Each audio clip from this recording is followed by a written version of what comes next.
Hello, I am Lucas Paquetá. Massive! I'm very happy to be here. Come on, you guys. Massive!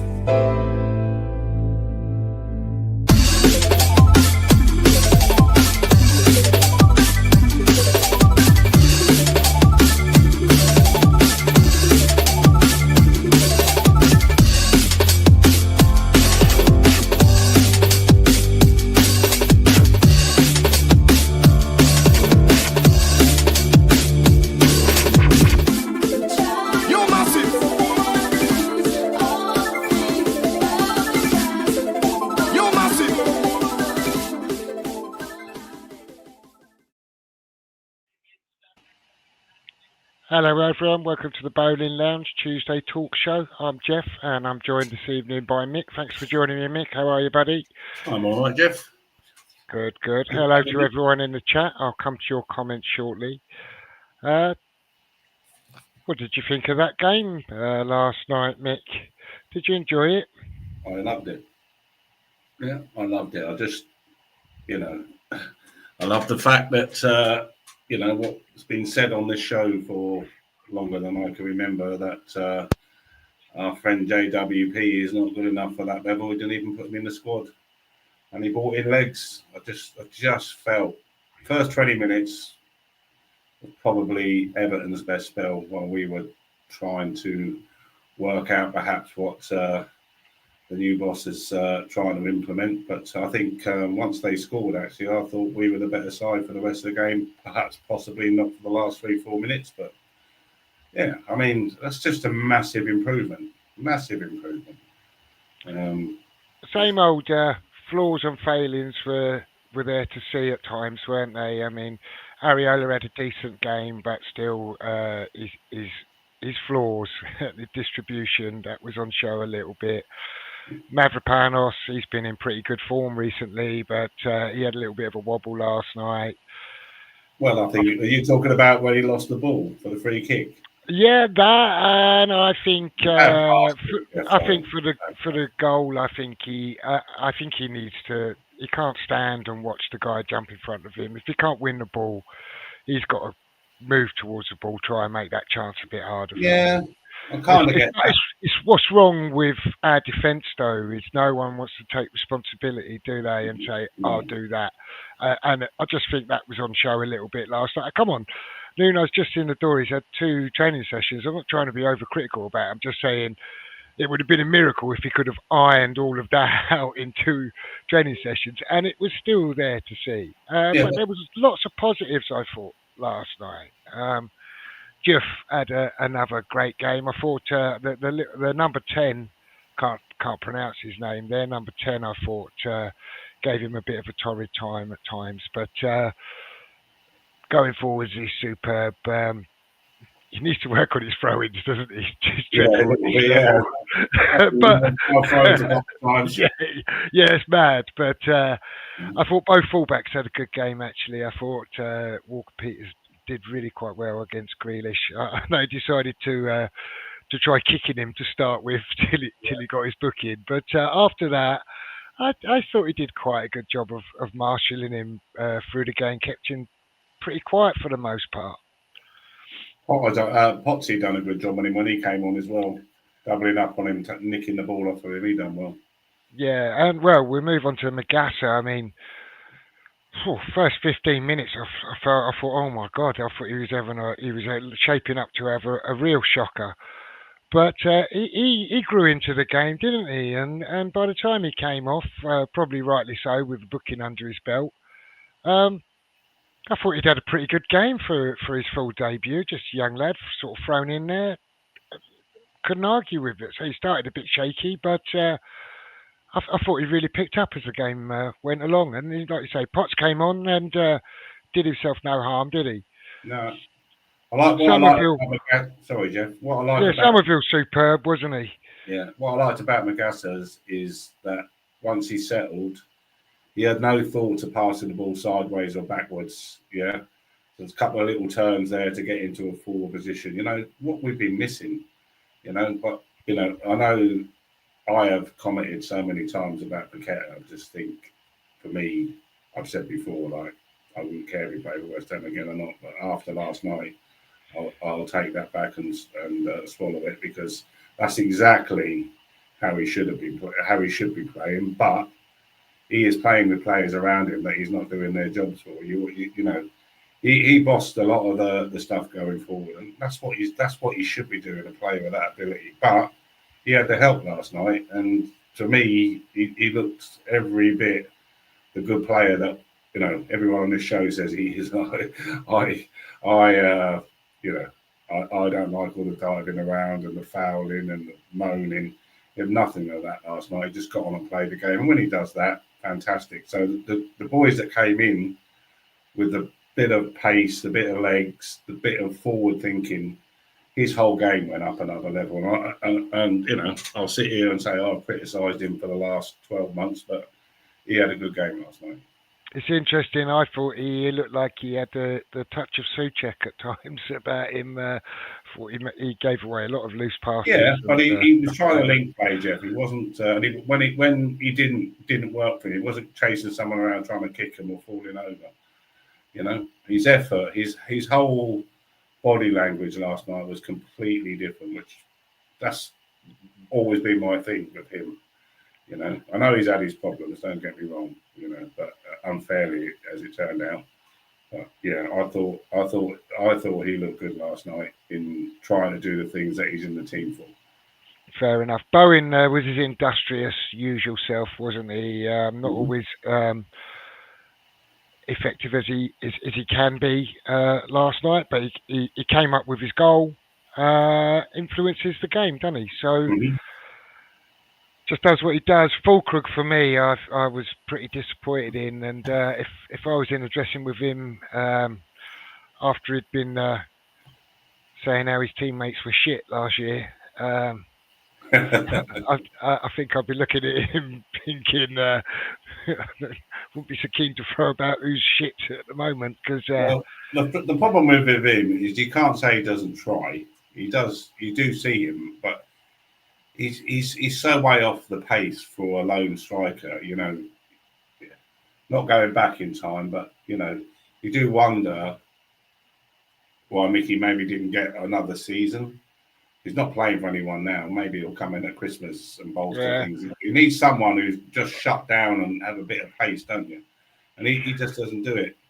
I just thought Nuno missed a trick, actually, when he sent Wilson out to warm up. And I thought, here we are, because I thought we were on top at that stage. And I think if he'd have made the change there, maybe we looked like we could try and win the game. But he never made that change. And that was a bit frustrating for me.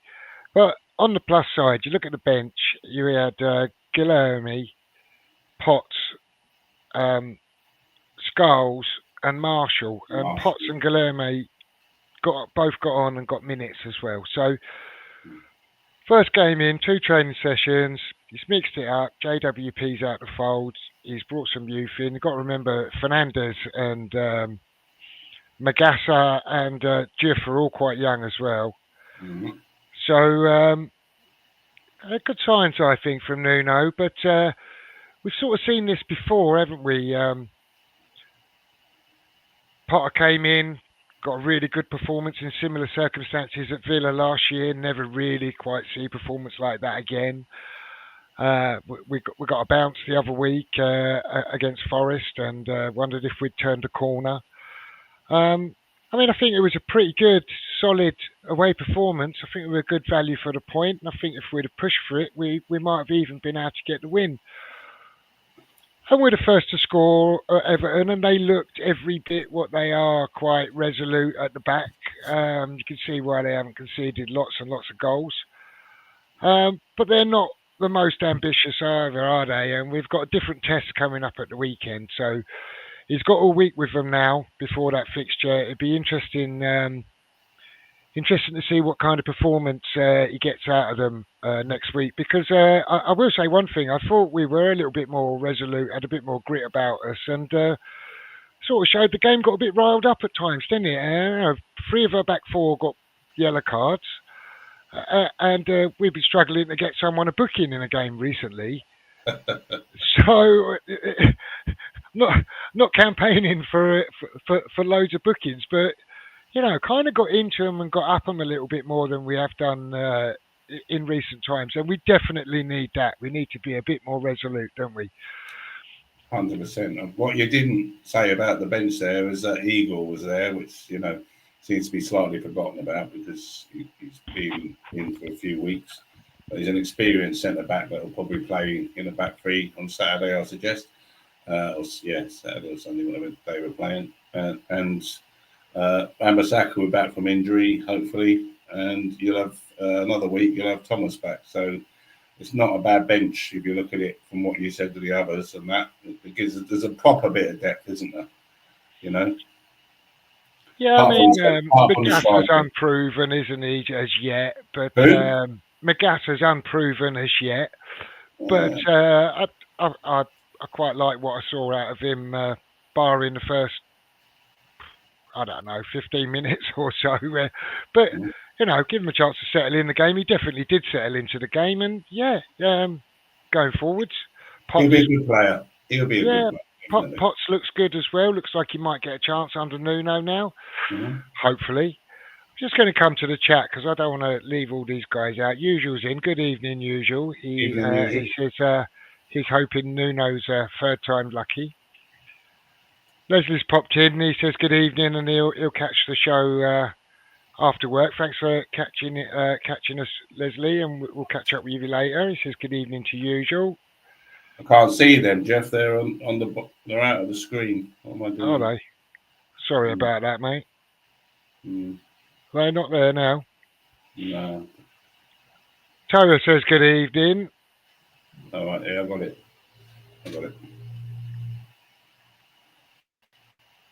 And just asking how they're getting on with each other. Don't know if there's any else. Colin's in. Good evening, Colin. Good evening, Colin. How are you, mate? And Words and Pictures is in. Good evening, Words. I'm just trying to see if there's any comments to, apart from them chatting amongst themselves.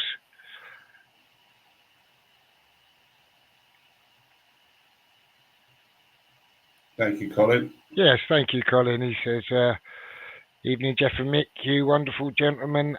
Nice to join you both, and nice to see you in the chat, Colin. Thank you.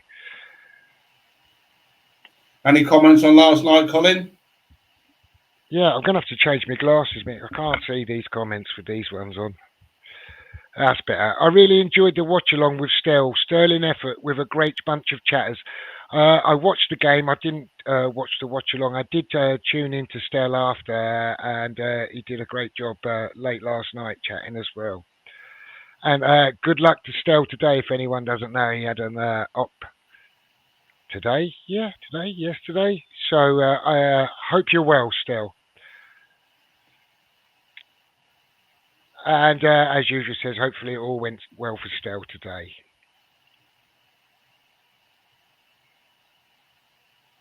God, his pointers don't half play up on this computer.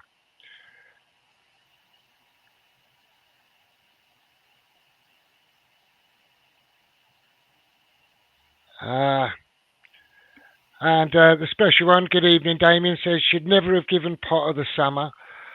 Kind of easy with hindsight, I think. Don't think they were ever going to sack him in the summer. He's had an absolutely awful start. And Damien, I'd be interested to hear what you thought of last night's performance and what you think of Nuno's appointment.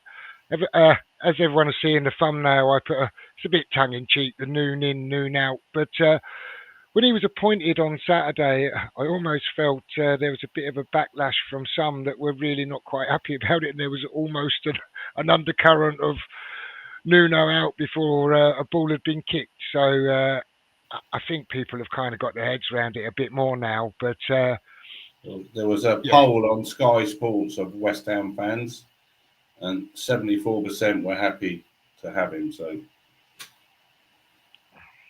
I think for me, it was either going to be him or Dyche. And I think out of that, we've probably got the better option. And if he'd have been at Forest, we wouldn't have gone and got him, would we? So we'd have probably ended up with Dyche. So, yeah, no, I think we've got better end of the deal there, personally. Well, I'm hoping it's going to be a decent appointment. At the end of the day, he's an experienced manager who probably seems to understand the Premier League better than Mr. Potter did, which I find very strange. But yeah, we actually played football. And I actually enjoyed it. Yeah, absolutely. I absolutely 100% agree with that. I thought going forward, particularly, we were very exciting. Somerville was outstanding. He got his man of the match, and just. So. And Damien says, I think the best thing for us to do is suffer Fulkrug until January. Well, we haven't really got a lot of option, have we? We've got him and Wilson, and obviously Marshall's in and around the squad. The board have to bring in a centre forward in January would make such a difference. It's a year later than needed. Well, it's more than a year later than needed. We've been trying to replace Antonio for about 4 or 5 years, haven't we? At least give him help. Don't know if we want to replace him, but someone to take the pressure off the one player. Usual says the honeymoon period for Moyes is fast coming to an end. If the comments on Everton channels are anything to go by, well, the thing is, and that's the thing. Well, I don't think we should get too excited about last night. And I'm take nothing away from that performance. Like I say, I think it was a good, solid away performance. But Everton ultimately are a team that haven't won in 3, and we're a team that have won once all year. And I think the game was kind of like that in large parts. Who will be available in January, Damien? Well, that's the thing. Good strikers ain't that easy to come by, especially in January.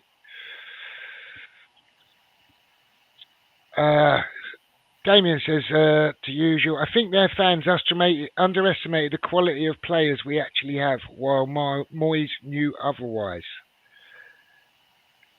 Moyes certainly knows our team very well, most of it. And Toya says Everton should have been down to 10 early doors. I take it you're talking about Tarkowski. He could have easily. I'm not sure he should have gone, but he could have easily gone. I think. No, not easily, but he could have gone.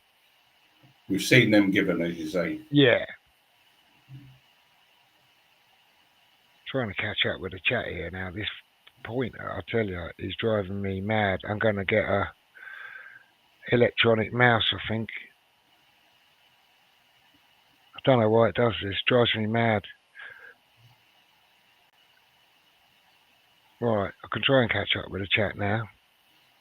Sorry about this, guys. And Damien says, yeah, we'll have to overpay. And Malcaster's in. Let's see what Malcaster's saying. He says, can you read that? Paqueta tried to get a card by grabbing that player before the geezer elbowed him. Hi, Malcaster. Thanks for joining us. Yeah, he sort of went down holding his face, didn't he? That was quite amusing, wasn't it? Colin says, gents, how in the hell did Fulkrug play the whole game for his rubbish? I feel why not give Landers a chance for his scoring goals and in form. Yeah, he's doing really well, the young lad in the under-21s. I agree. I'm not quite sure how Fulkrug finished the 90 minutes or as good as the 90 minutes. I really thought he should have changed him for Wilson when he sent him out to warm up, but it didn't happen. It's a big difference, though. So this young lad Landers on the bench on the 21s, it says there. So there's a massive difference from playing under 21s. Evening, Harry. Than playing in the Premier League. You know. Yeah, definitely. He needs maybe a few games off the bench, last 20 minutes or whatever, and see what he can do. It's not that easy to go and play in the Premier League. I know. The thing is, Marshall's not really getting or hasn't been getting any minutes. I don't think he's going to get in front of Marshall, really. No.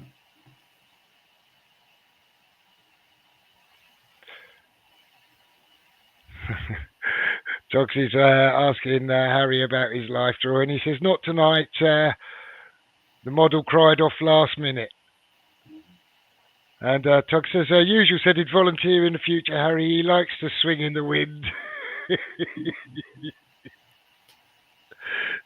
And Harry says, I'll draw Jeff. Come on, get your kit off, lounger.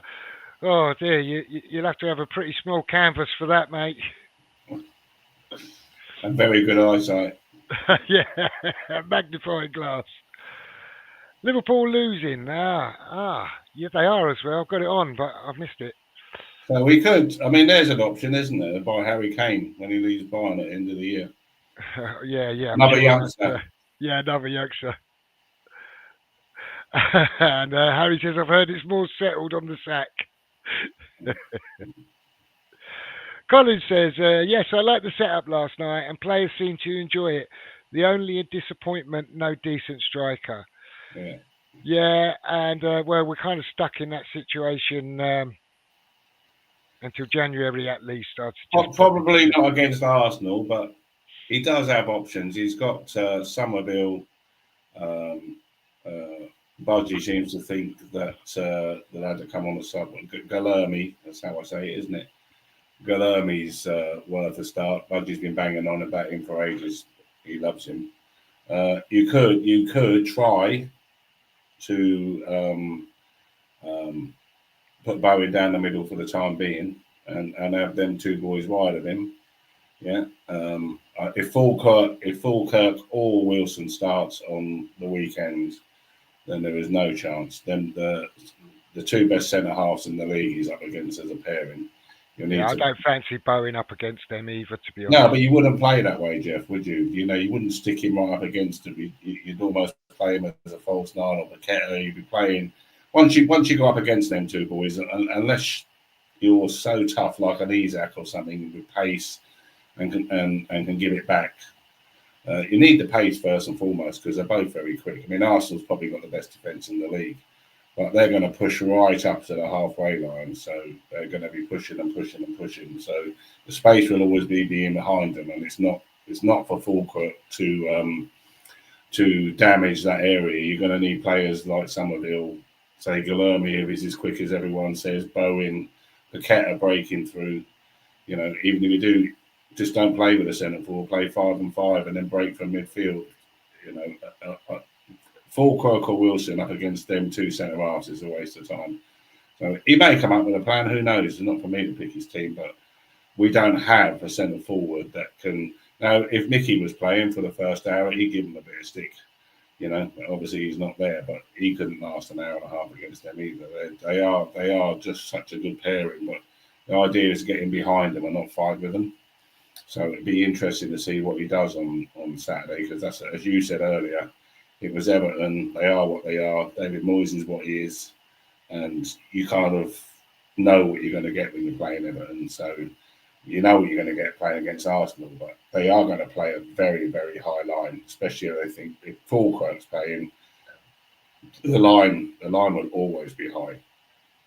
So it'll be interesting to see if he can tactically come up with something, let's say like a false nine or something, and see if we can drag them out to make spaces behind because, down the left, feck me, we're lightning, and Paqueta's no slouch when he gets going and neither's Bowen. So there is opportunities in behind them, but it's need someone who can keep up with play when that ball comes into the box from that left-hand side, though. Oh, my goodness, yeah. So...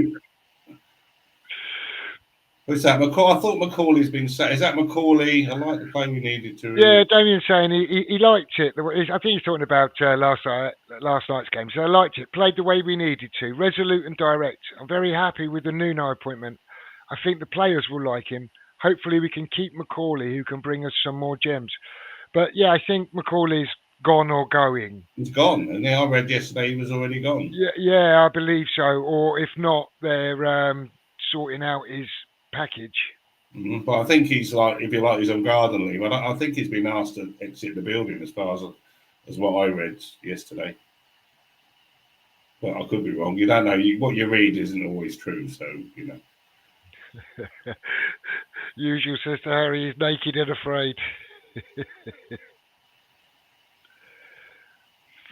David says, my only concern with Nuno moving forward, he loves an agent, and so does Sullivan.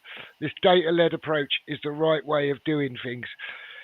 Yeah, I mean, look, our big failing, I think, or one of our big failings as a football club is our recruitment, how we conduct our recruitment. So that just needs fixing, full stop.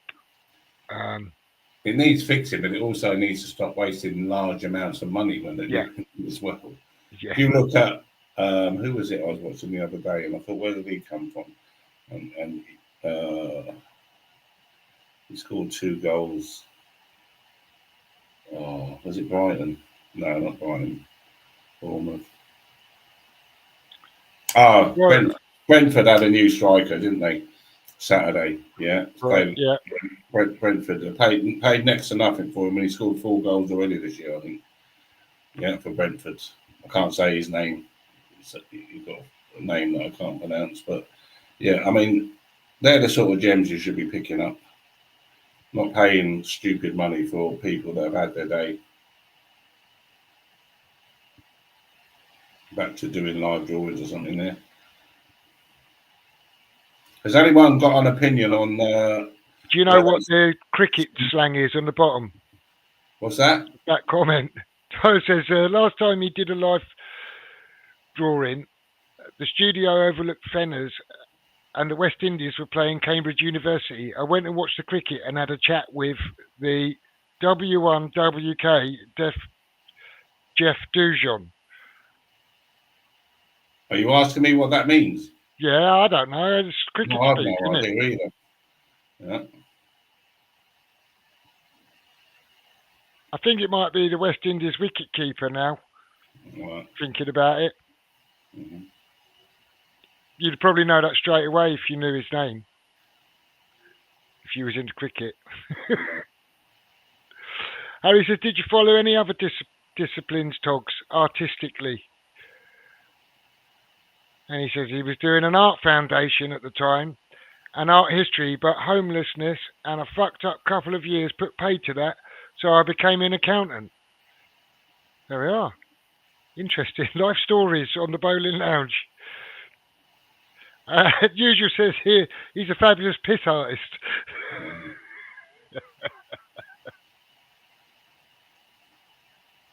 Are you going Sunday, Jeff?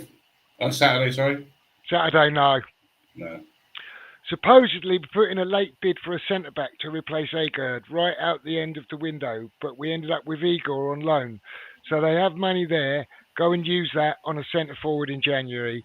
Yeah, I think I agree with you, Mick. It's identifying the right one. And if the right one's there and the funds are there, I agree with you, Damien. Go and get him.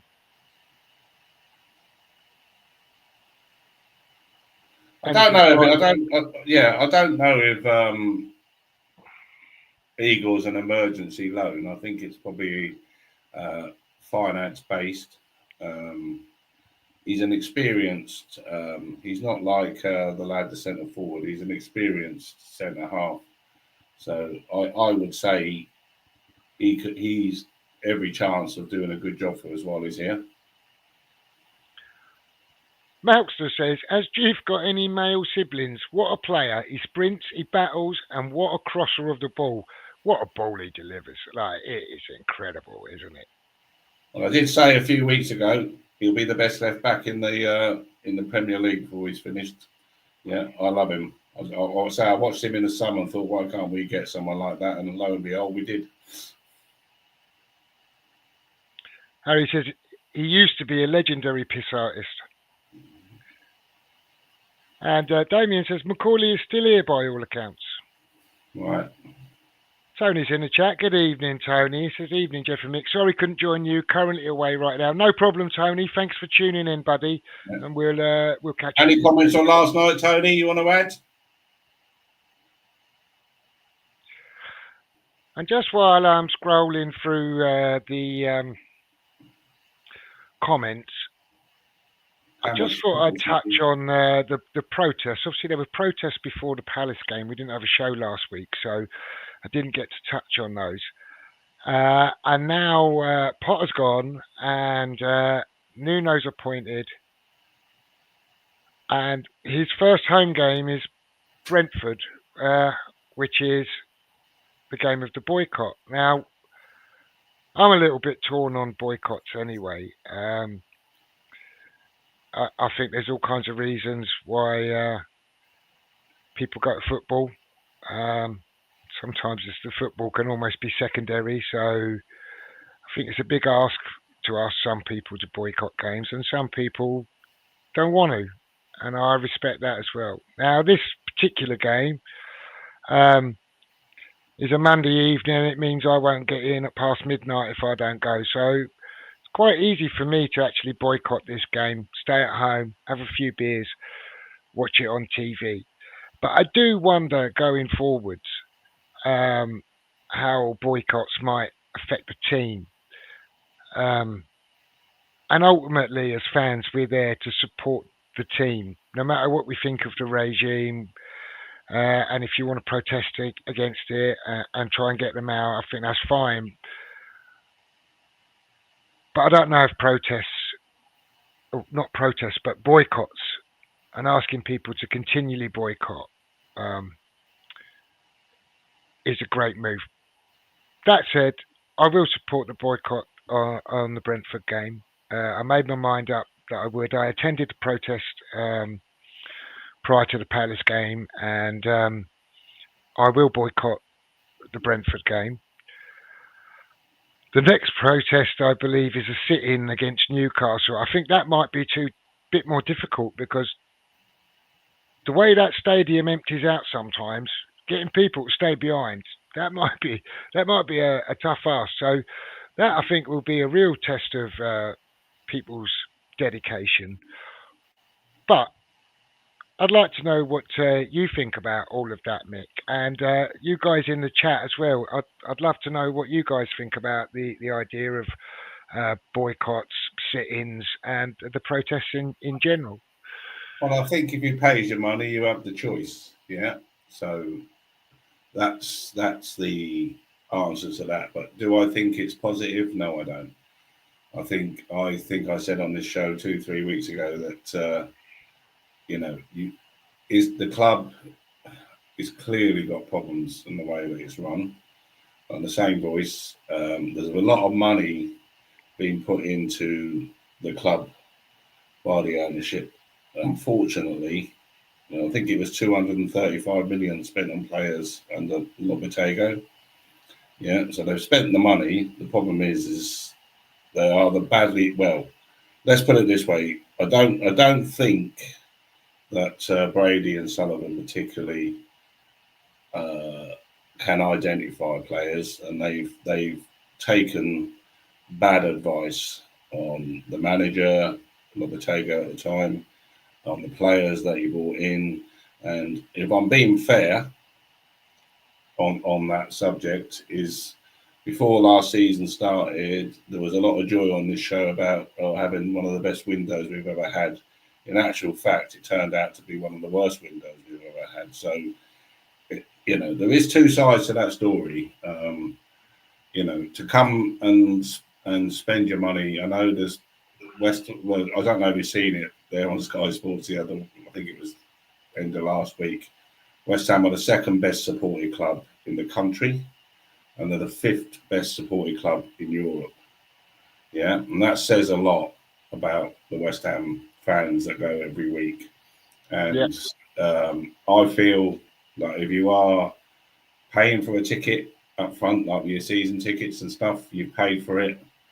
You're obviously very passionate about it, and you see that West Ham. You can only hear West Ham fans on the telly last night at one point. Yeah, weren't they magnificent? Those fans away there last night. So yes, as I say, you pay your money, you have the choice.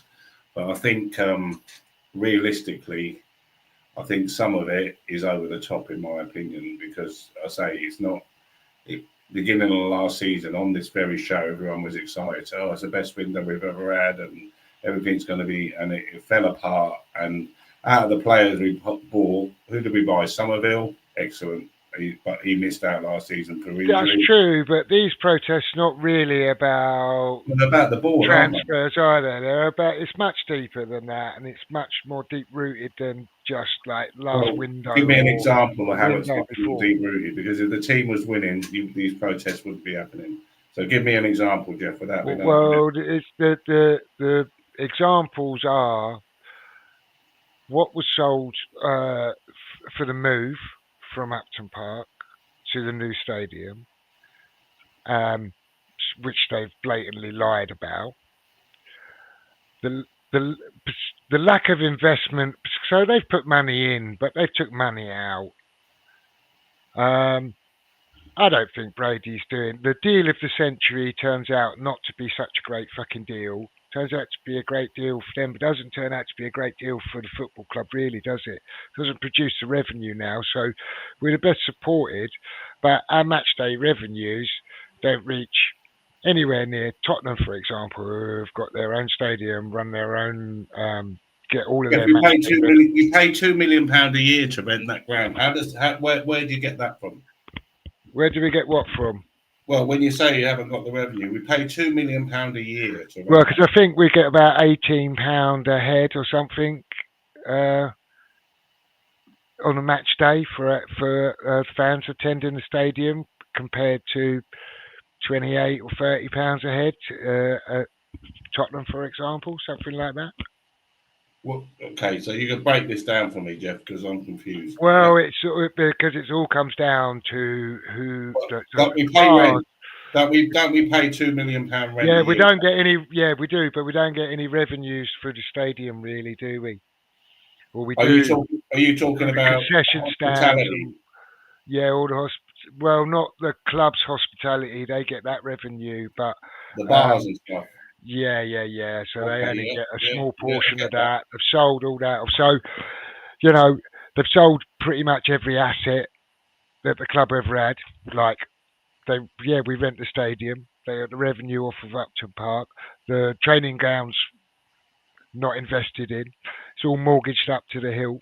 So all of these things are what people are complaining about, what the protests are about, not just about transfers or manager.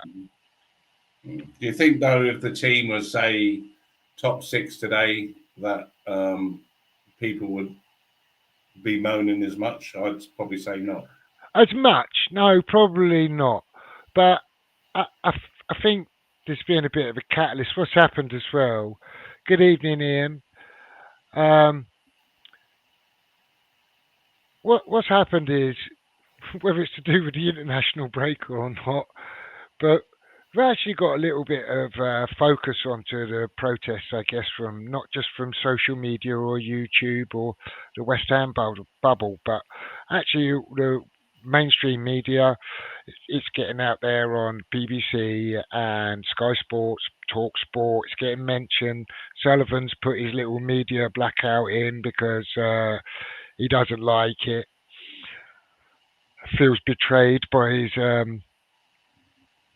those in the media that happy to take his information, and he doesn't like it if they speak out, perhaps in a not such supportive way to him. So he's put his little media blackout.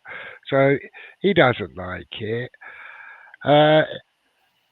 It's things like the wall in the stadium that the board sort of shrugged their shoulders at, really, and said, there's nothing we can do about it. But there is. They don't have to have that. Have the what, Jeff? Sorry. The wall between the away supporters and stuff like that they put up for Europe.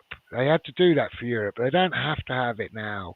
People want it taken down. They don't. They just don't listen. So there's lots and lots going on. Lots and lots of dissatisfaction. So the new owner came in. Yeah. Right, he's playing devil's advocate here. Right. Yeah.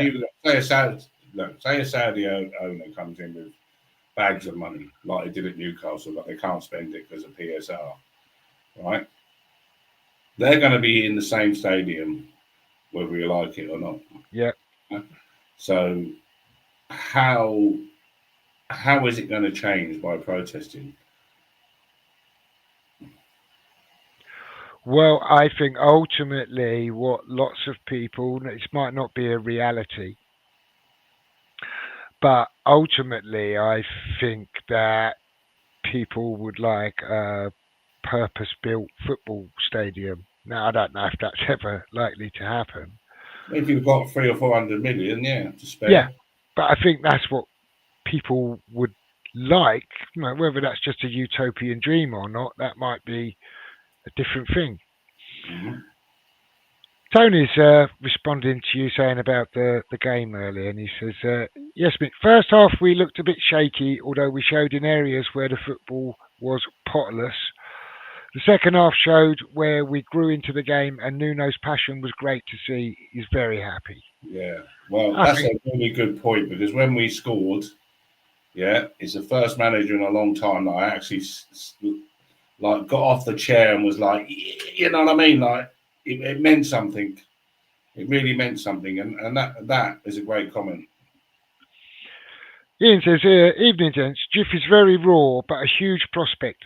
His pace and some of the crosses were superb. I thought Paqueta had an absolute stinker. He does frustrate me because he could be so good, which is in direct contradiction to what you thought of Paqueta's performance last night, because you Yeah, thought he was good last night. And I have to say, I was leaning toward. I Ian. didn't think he had a stinker, but I didn't think he was great last night. I thought he gave away possession a bit cheaply at times, bit loose. But Yeah, he was trying things. My point there, I hear, I understand what both of you are saying. My point is this: is that he wasn't running around the pitch like a headless chicken. He was trying to make things happen. Yes, he gave the ball away, but he was trying to be positive. And for me, that's the first time I've seen him in a while where things. He was trying to play with the team rather than himself. That's what I'm trying to say. Yeah, I've always felt Paqueta, certainly in the last 6 9 months, is playing for himself. Whereas I thought last night he really, really tried to play for the team, and that might, that might be an unfair criticism to say, but I always felt he was playing for himself. And last night I thought he really tried to. Yeah, did he have the best game he's ever had for West Ham? No, but I thought he tried to link things up. He was moving, trying to get people. Yes, he tried some stuff that was probably a bit too much. Some of the passes that he did give away, if that had come off, they could have led to a strike on goal. But I think overall, I thought he was much more of a team player last night, and that's what I was trying to say. usual saying that one of the Everton channels were raving about Juve today. I'm not surprised. I thought he had a super game. I thought he got a little bit turned inside out a little bit by their number 10 a few times, but overall, He's really good game. 20. Yeah, no, exactly. He's only a Overall, year. fair play. He's either the same age as Scalzi or a year younger, so a year older. So fair play to him. Tony says, Togs, I think Nuno will find a balance with the staff, and considering he's only been in the job 5 minutes, can see his mindset. The ability to bond with the fans tells you something, aka damn the board. And that's also I did display it, but didn't read it out. It must have been Togs who said he hopes Nuno keeps some of the under 21 coaches around him as his staff. Obviously, they helped him out last night. So, what do you think of that, Mick? Would you like to see some of those guys sort of promoted up to the first team? And Uh, when you look at Potts' like Pot Senior, who knows the club Evening, inside James. out. Pardon? That's right. Just saying good evening to James. Yeah, when you see someone like Potts who's got over 500 appearances for the club, knows the club very, very well. Yeah, he's very aware of what is coming through from the under 21s, which this has been a conversation. I can't honestly sit here and tell you I know because I don't. But listening to people in the chat, listening to you, there seems to be a wealth of really good young players coming through. And if there's someone that's in there, it's a bit like England when the under 21s manager became the England manager at 6 and he brought all the players in. He only lost one game and he got a lot of criticism for that. But actually, they played half decent football and he showed that they were able to step up to, Carsley, you're on about. yeah, Carsley. he showed that these players are able to step up. So yeah, I would definitely be very happy to see a couple of coaches that are already there that know the younger players, and you're not talking about people that are only good enough, if you like, from a football perspective to just coach under 21s, because the likes of Potts, he's played 500 times at West Ham, yeah, so he's no mug, and he knows what the club's all about, doesn't he? Yeah. And obviously, he'll help his son get in the team as well, which is not a bad thing. No. He was very second, and you said it at the start of the show, but I thought he came on and was very, very calm. One of the articles I read today said he changed the game. I'm not sure he changed the game. But, no, I wouldn't subscribe to that. But I just thought, do you know what? He came on and he sort of announced himself when he came on. And then sort of 10 minutes later, I thought to myself, I ain't really noticed Potts here.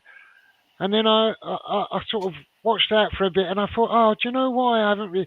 Because I didn't think he really stood out. But what I thought he just went about his business really tidy, very quiet, tidy. yeah, really tidy. So I just thought, he's just ticking along there. No, I thought he did well. But he doesn't want to be making mistakes because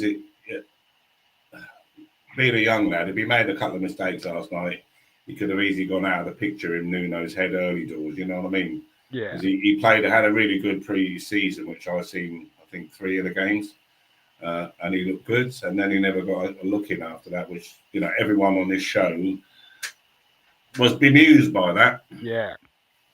And the other thing is, when we're talking about buying centre forwards and stuff, something I read yesterday afternoon was he left him out of the squads, JWP, with his bonuses that he can possibly get, but his basic wage is 120 odd grand a week, and it can go up to as much as 144.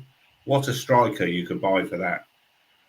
Do you know what I mean? That's where I don't understand the recruitment. Who is advising? I agree.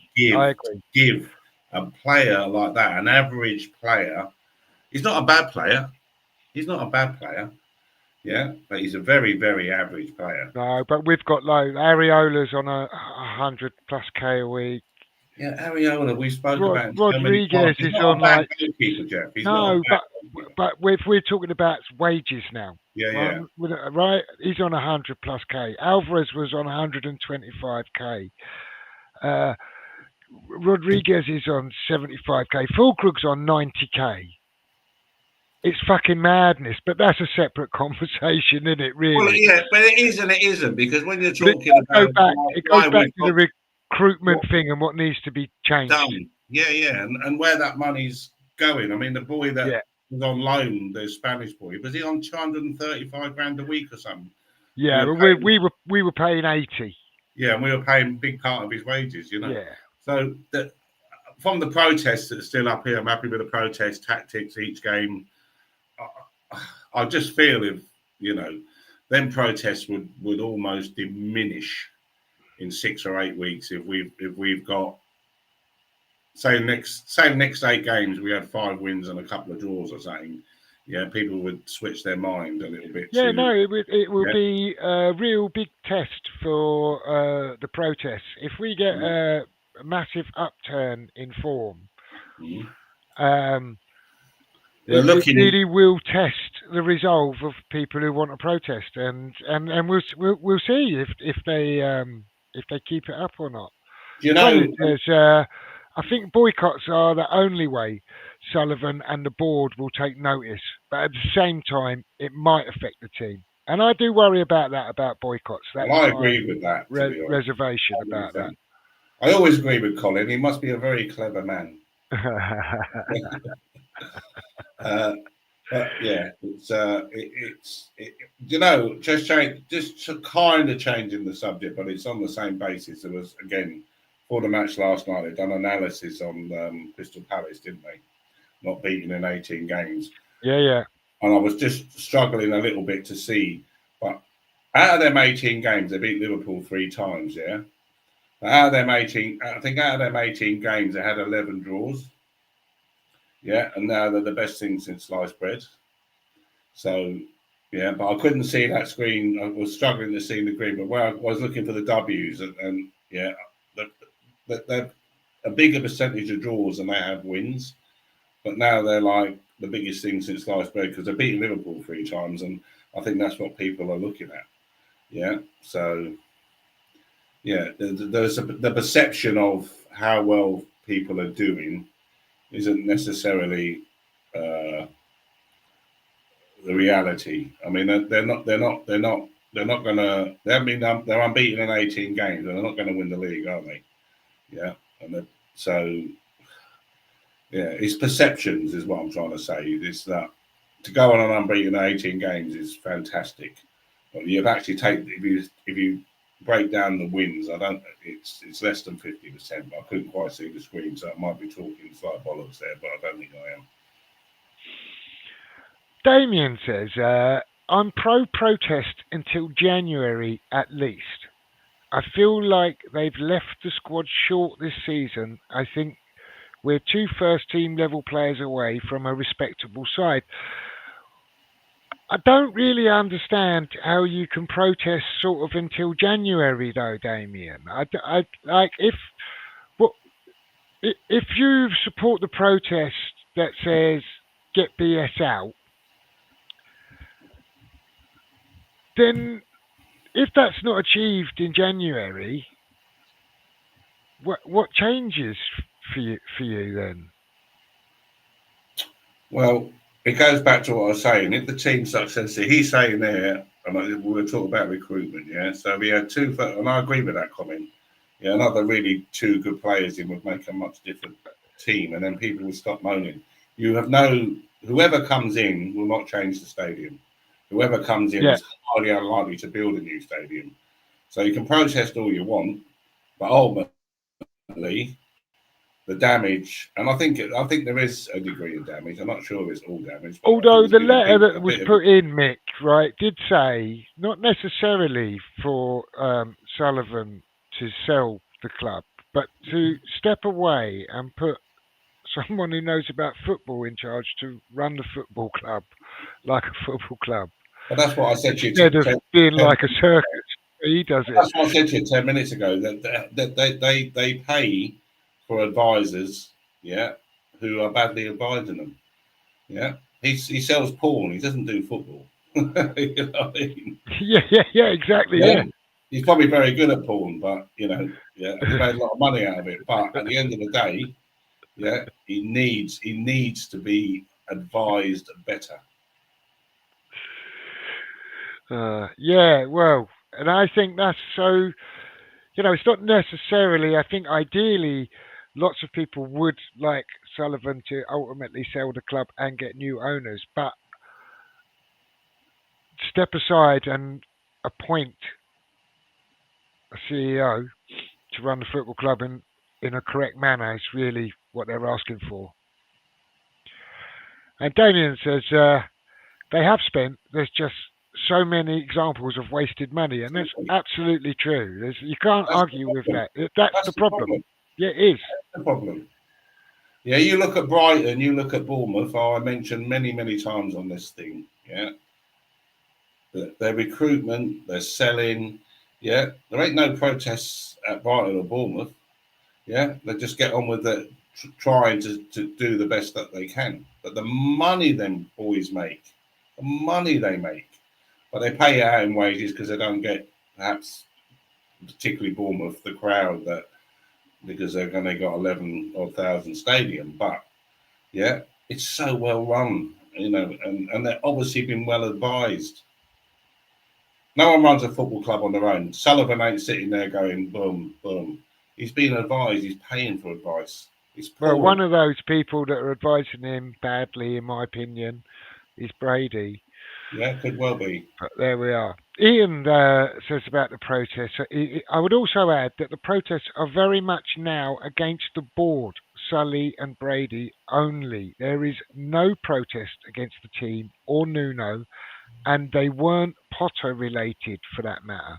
And that's absolutely true. I mean, the protest was never really about the manager, or as when I was talking to you, the transfer window. It's very much about the board and the running of the club. So if again to answer that, if he could probably come back with a comment, what would he expect to see if they left? What changes would you make to the stadium, etc., etc. That's realistic, and that's the problem. There aren't any. Well, they were looking for like an Amanda Staveley like character to come, perhaps do what the sort of thing that she did at Newcastle, weren't they? That's what they're looking for. Yeah, but you can't touch, but you can't change that ground, can you? Is Yeah. that true, Damien? I don't know if you heard that, Mick. Damien saying talks of us getting rid of Hermansen as early as January. Is that? I haven't read anything Is that, on is that. that just mischievous Well, I just speculation, think, or is there something in again, it? that is a Potter thing. That's not the keeper's problem. We spoke about this, didn't we, on the phone the other week when we were chatting. He was injured for the last, I think, quarter of the season. We bought him when he was just recovering from that, and he'd only just gone back into sort of full-time training 1 week before he made his debut, which was an appalling decision to make by Potter to do that. Oh, I agree. I think he's been poorly managed by Very Potter. poorly managed. Yeah. So, and if you listen to people that know much better than me about football, professional goalkeepers in particular, they all speak of him highly, and they have said much the same. How can go into a team that concedes goals very easily, have no command of the box, and then throw a boy in? And he is a boy in goalkeeping terms, because goalkeepers are more boys at that age than they are men. The goalkeepers tend to get better into their 30s. It was a disgrace. Potter threw him under the bus, basically. He wasn't ready to play. He wasn't fit enough. He didn't know the players. He didn't know his defenders. He didn't have enough training with them. So it was a poor decision from Potter. And I hope the boy gets his chance again under Nuno, that they reset, give him time. Because, from what I listened to, and I'm not qualified to say, but what I listened to from certain people on the sports channels, he's a very good goalkeeper. Dogs is asking Damien to name the two, share the two players with us. And Tony's asking, gents, your thoughts on Somerville being taken off early? Me personally, I don't really have too much of a problem with it. I think he's only just back from an injury that's kept him out for a really, really long time. The last thing we need to do is push him for an extra 10 minutes, 15 minutes, and see him break down. So and the way Somerville plays, the pace he plays at, if it's a protection thing, I'm all okay with that. How do you feel about it, Mick?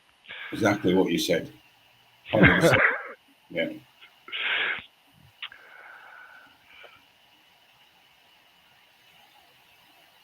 Together, but the Champions League. What's that? What does that mean, Jeff? CYH.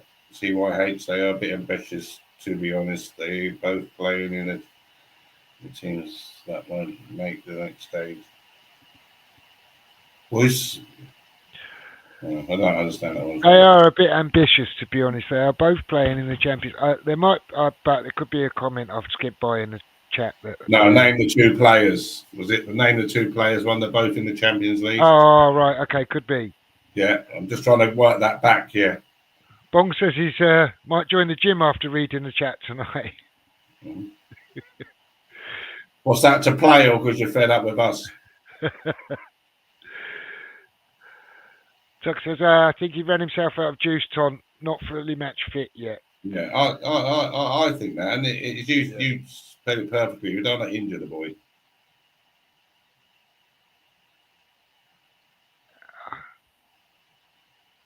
This is these two players that we are.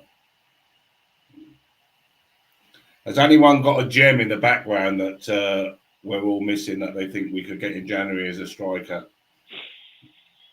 Colin says, gents, it's a big gripe with us, the fans, is about moving from Upton Park to London Stadium. I think it would be better if the fans were more closer to the pitch, for it's not intimidating enough. It definitely isn't. When we look at the atmosphere that was created and the cauldron that was Upton Park and then the London Stadium, even with almost twice as many fans in it, it's just not the same. And players say it as well. They used to say that Upton Park was an intimidating place to go, and the London Stadium just isn't. And Tux is asking Bong if he wants to get naked. Tony says, love seeing Moyes' face when Dewsbury Hall, when the ref went against them. That was classic, especially as the ref was very pro them through the game, in his opinion. It wasn't a free kick, to be fair. I don't think he could have done anything else. There's a little bit of contact, but... Oh, Bodo have missed a penalty against Spurs.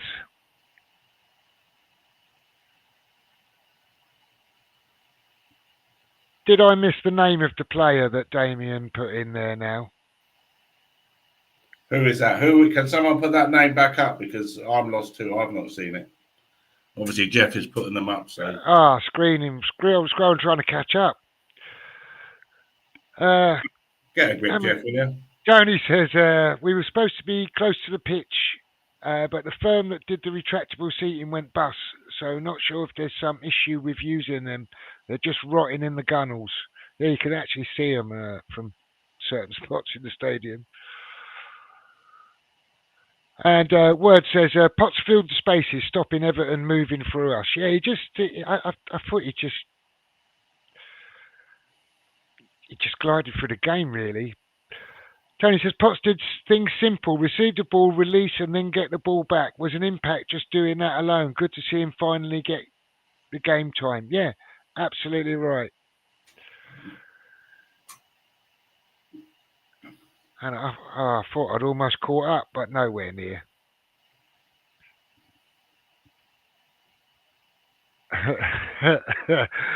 As usual, says that it's that oil snakes salesman Salt House. Damien says, I just think this board need a wake-up call. Sullivan took the piss this summer selling Kudus to Spurs as soon as the money was offered. I think Kudus wanted to go as well. Kudus had no intention of staying at West Ham. Dropping Wilson into the squad, which had a backhander written all over it, not forking out for a centre-forward. I do agree with that, though, Damien. That's 100%. Got Sullivan written all over it. Mm-hmm. But again, where's the advice coming from? Colin says, thank you, because obviously you said what a clever man he was. Yeah. But it's just common sense. For if no fans in the stadium, that will make the board take notice. But I'm sure it must affect the players. Mm-hmm. I do, like I say, I'm happy to go along with the Brentford boycott. I think we'll all look a little bit foolish now if we don't get some kind of reaction to that. So I'm happy to go along with that. But going forwards, I don't know if we're trying to support the team, how supportive that is of the team to boycott games and let them play in an empty, semi-empty stadium. But again, it's personal choice, whatever anyone wants to do. Damien says, I think a lot of bullshit was spouted about in the window as well. There's always bullshit spouted around in the window, Damien. And it's become very transparent. Yeah, and they try to play the same old tricks, and it just don't wash all the time. Oh, usually says the under-21s have fallen apart after going down to 10 men, losing 3-1, seconds left till full time. Okay. And this bollocks about we will finance our own window until we get respectable offers for players. Then less than 48 hours later, selling Kudus on the cheap to Spurs. Yeah, and they said they'd stick 90 million in if they needed to, and all of it. It's just the same old nonsense. Richard, again, 60, like 60 even I would say Everton fan. Sorry, Jeff. It's all right. Just saying good evening to a toffee guest. Mm-hmm. What I would say to that is, if they had reservations over Potter, which I believe they did, yeah, They only want to give him a 6-month contract in the first place. Yeah. Yeah. Are they going to go out and spend a shitload of money on another manager having previously wasted over 200 million the season before plus wages? So it's not that clear cut. I think in January there might be some money available if Nuno's doing okay. Yeah, for me, an okay season right now is not to get relegated and try and be 6-8 points clear of relegation, sort of come the end of Christmas, beginning of January, so that we can sit here and watch the team develop. But if we're in a massive struggle to stay up, which is possible this year, because it looks like Leeds and Sunderland are doing okay right now, but it's early doors. It's early doors to say that. Burnley seem to be struggling a bit. So, perhaps the 3 that come up this year won't go down. So someone's gonna have to drop out of the league. So yeah, I think if he's doing okay and they can see that they need to support him a bit more, it's too easy to throw this millions of pounds about. Yeah, well, there's another. I mean, it's unbelievable that Man United even have him as manager still, isn't it? I mean, crazy, there's a club with an absolute fortune spent, Yeah, and they can't. Yeah, they can't. I can imagine, Tony. Rich, what did you think? If you're in the chat still, what did you think of the game last night? Were you disappointed with your team's display? Do you think it was a pretty fair result? I'd be interested to see from an Everton perspective what you thought. Just say good evening to Obsidian Curse. Good evening, and good evening to Pierre, who's in the chat as well. Thanks for dropping in.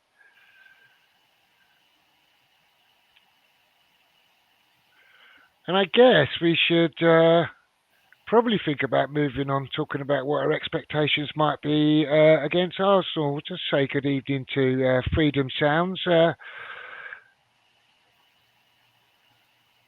talking about Somerville here. He says, I think he was protecting him and Lewis needs to get game time in case he does pick up an injury. And I think that's fair enough. Kind of echoes what our thoughts as well, really. I think it's probably the general consensus, really. So, yeah, what's your thoughts on Arsenal? I know you touched on earlier if you're hoping he comes up with some tactical masterstroke to get something out of the game. Obviously, expectations, not for me anyway, not especially high. What do you think? I think we would have lost the game last night if Potter had been in charge, especially once we went a goal down. As I say, I touched on it earlier. We haven't got a centre forward that's going to hassle them. So, tactically, not that I can tell, what way to play, but tactically, you're going to have to draw. They will naturally, they love to push on Arsenal. And we have the pace to get behind them. So I would like to see us play with a false 9 or 5 in midfield and let the midfield play, whatever which way you want to dress that up. But yeah, we need to find the spaces behind Arsenal when they push up. They love to have the centre backs right up on top of the midfielders when they're in control of the game, which they will be on. They will be at the weekend. They will be in control of the game. There's no doubt about that. We will probably end up with 27% possession or something stupid like that. Yeah. So. But if we go there and win 1-0, no one will fucking care, will they? No, but we beat them the last 2 times. So. Yeah. See, that's it. Antonio is available on a free. Again, touched on that at the beginning of the show. I don't think that's going to happen, by the way. But... Well, listen, Jeff, if he was to get a pay-as-you-play contract to the end of the season with the option of another year, he's still got the pace and the strength. He would hassle. I'm talking about 1-0 at Arsenal, mate. Huh? I'm talking about 1-0 at Arsenal. No, I'm looking at Antonio's available. Yeah, no, I know, yeah. Yeah, but I'm just saying, someone like that he can hassle you. Yeah. Rich says he was at the game. He's disappointed not to get all 3 points. Fair results. Anyone go to the game? Did you like it? I guess he's saying, did you like it? I think the consensus from us here, we were pretty happy with the display overall last night. I thought it was a pretty good point. First team to score in your stadium. Um, we might consider ourselves disappointed not to win the game. If we could have just pushed for it, we didn't. Um, both teams had their moments, didn't they? I think a draw was about fair. We spoke earlier, like Everton are currently a team that ain't won for 3 games, and we're a team that's won once all season. So I think at times, like I said earlier, the game sort of looked a bit like that. And yeah, 1-1 fair result. Good away point for us. And yeah, I can see why you'd be disappointed to drop points at home the way you might see it. And Tony's just saying fair play to Rich, and yeah, it was a decent game overall. Yeah, getting back to your thoughts on the Arsenal game there. So I think we'll do well to keep a clean sheet. In fact, I don't think we're going to keep a clean sheet against Arsenal. I don't think. Tony says Chris Wilde has just been sent off for kicking the ball.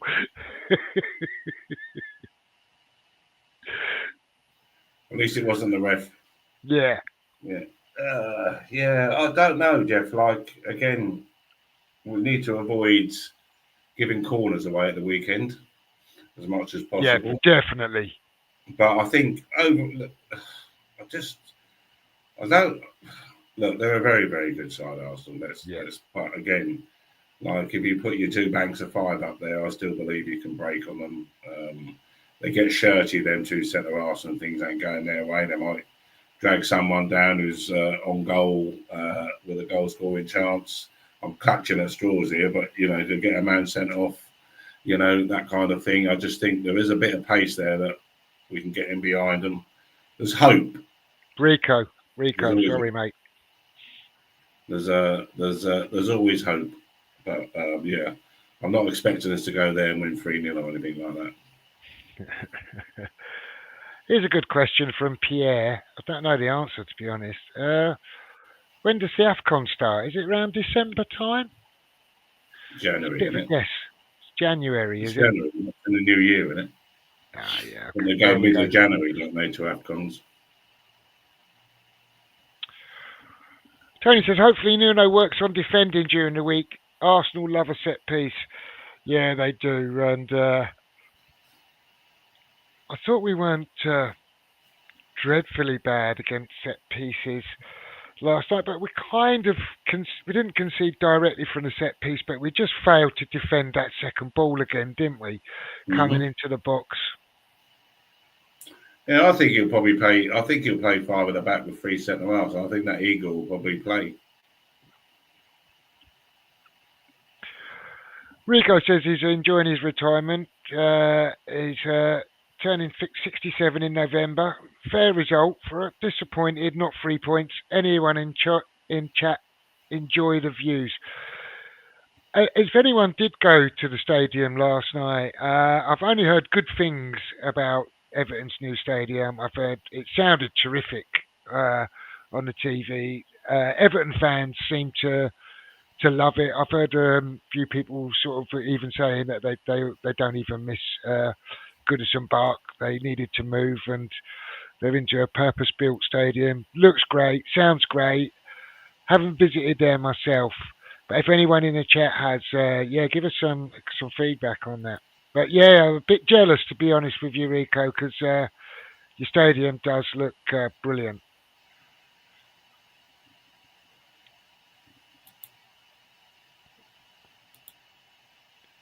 And he says, enjoying all the views without any obstructions.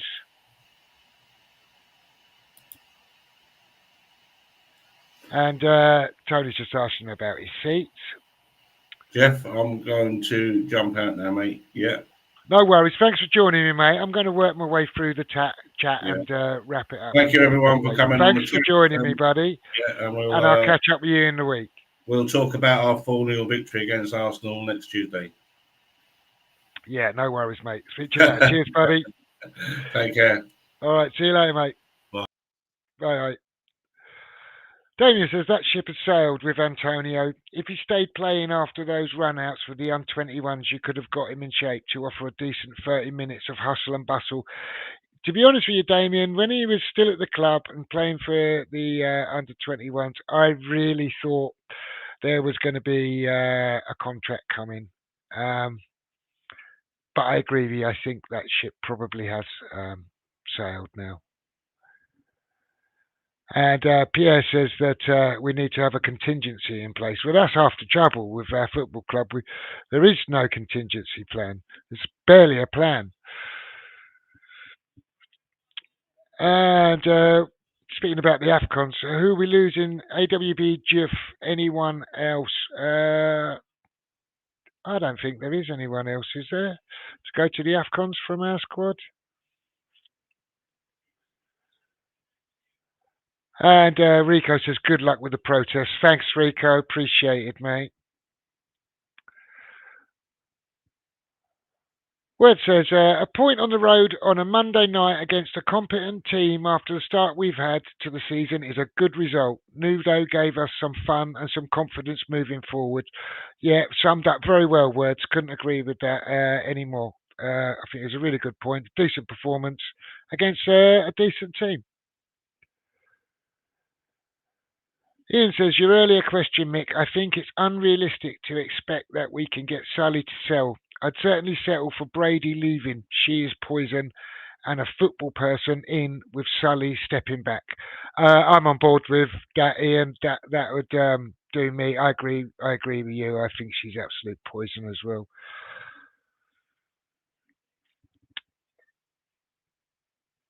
And Tony's saying that if it was Potter team, we would have been thumped. I just think once we go 1-0 down, we collapse with Potter still in charge.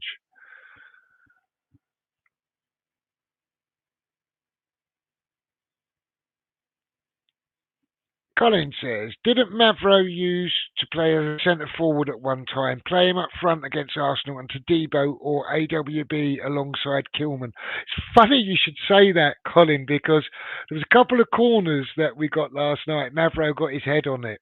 And one of them especially, I thought he really should have done better. And I remembered saying to myself, oh yeah, he used to be a centre forward. And I started chuckling because I thought, how did he ever be a fucking centre forward?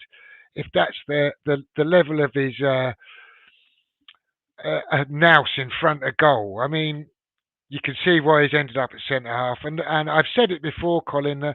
Often centre halves that used to be centre forwards for a very good reason. Usually they're not very good ones. Otherwise, they would not become centre halves. And Rico says, I was in the opposite corner in a north stand, upper level.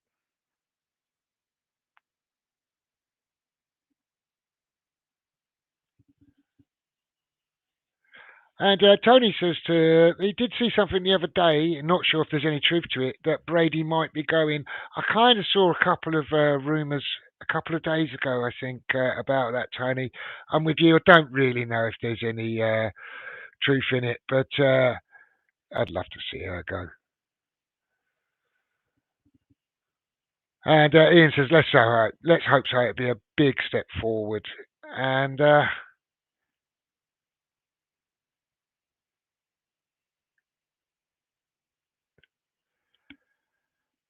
Tony's absolutely in every cloud, as they say, but we know how stubborn she can be.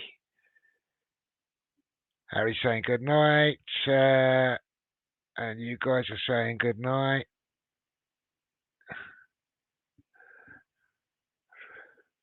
And I think I've almost caught up.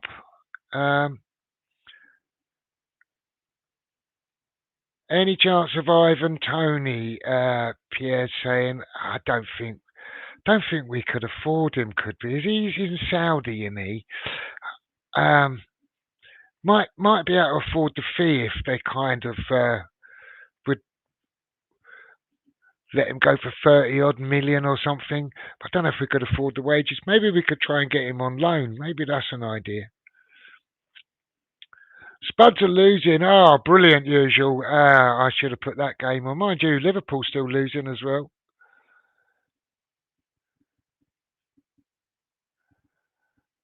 Terry saying, would you make any changes in the starting 11 against Arsenal? Would I?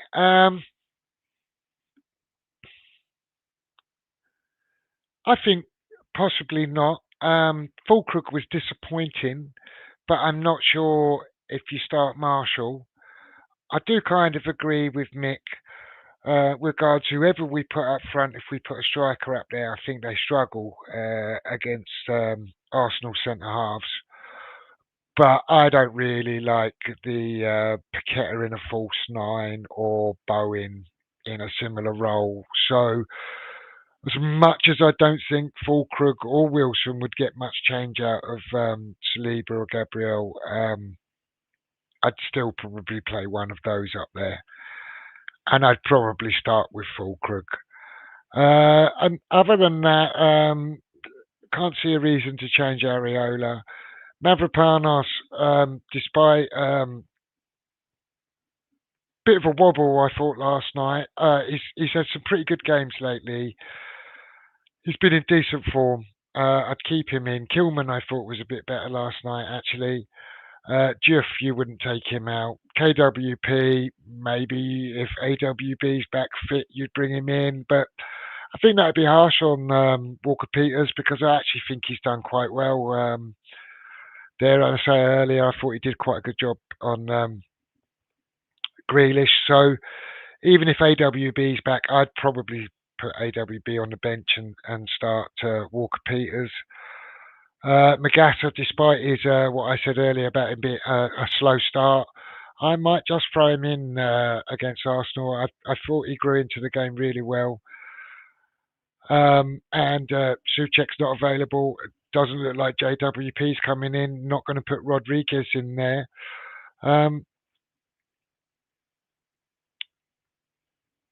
Yeah, I don't know. Would you start Potts? I don't know. It probably doesn't start Potts ahead of Fernandez, does it? Or Magassa. So, yeah, for me, it's just do I start Fulkrug or not? I say I probably do. I'd probably start an unchanged side, yeah. I probably would. I'd be interested what you guys think. What changes would you make? What would your 11 be?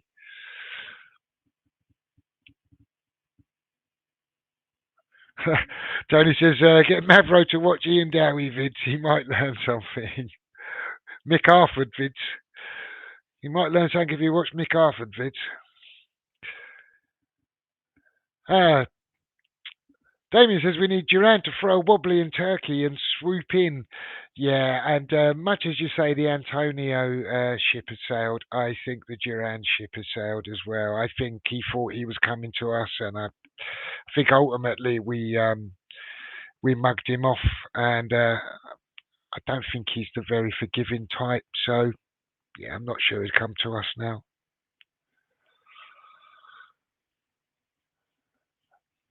Word says another 3 points to the Boleyn Lounge. Good work, Jeff, Nick, and friends in the chat. Lovely, thanks, Words. And Hammers TV, Tony says, Togs possibly Paqueta for Potts and Wilson first and give Marshall a go. Forget Fulkrug. Okay, fair enough. Interesting. I'm sure there'll be lots of different teams. If everyone put their teams in, there'd probably be very few exactly the same.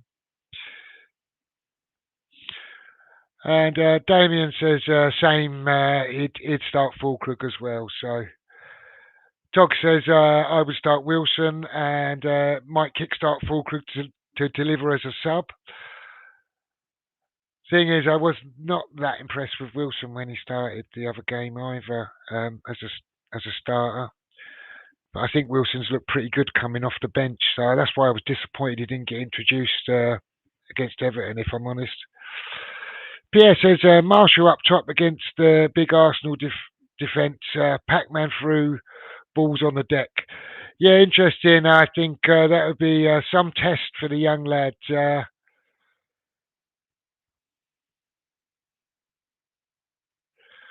Ian says, I'd really love to see what Marshall can do, but this is not the game for that. I think he should play the same team again. Okay, fair enough. Yeah, I definitely hope Marshall gets some minutes and some chances. I'm not sure if Marshall's ready to start and get thrown in with the wolves, as it were. Colin says we are linked with Cruzeiro striker K. George. Looks very good. Yeah, I'm not familiar with him, Colin, I have to say. And Usual says if Rice was any sort of man, he'd refuse to play Saturday. You're right, Usual. You're right. What's the matter with him? And with that, I have reached the bottom of the chat. So, what I say to you is thanks, guys. Thanks for sticking with us. Great chat as always. If you haven't hit the like button, please do hit the like button. If you haven't subscribed, well, we'd love to welcome you aboard. Please subscribe to the channel. Thanks to all of you and all of your interaction. Pierre just says we seem to have options now. The youth are on the bench and JWP is nowhere. Yeah, I agree with that. I was really encouraged to see the young players on the bench last night. And thanks to all of you for all of your input. And with that, I'm going to say good night. One last thing. Come on, you Irons.